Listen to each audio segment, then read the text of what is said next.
कुठल्याही जिल्ह्याचा विकास होताना थोडाफार झालेला भ्रष्टाचार हा आपण समजू शकतो, पण भ्रष्टाचार होताना थोडाफार विकास हा झालाच पाहिजे, मात्र तो होतानाही दिसत नाही, हे भयंकर आहे. म्हणजे महाराष्ट्रातील प्रत्येक जिल्ह्यामध्ये फक्त भ्रष्टाचार सुरू आहे, विकासाचा मागमूस नाही, आणि तरी सर्व काही सामसूम आहे, हे त्यापेक्षाही भयंकर आहे.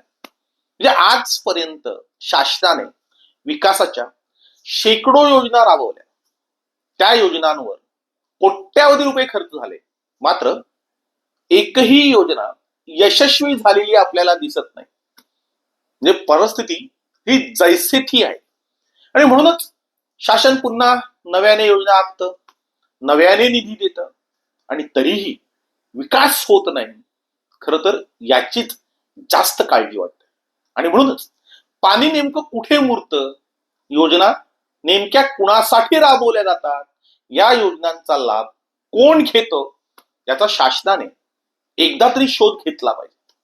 कारण विकासाच्या नावाने फक्त आणि फक्त भ्रष्टाचार सुरू आहे. योजना लुटल्या जात आहेत.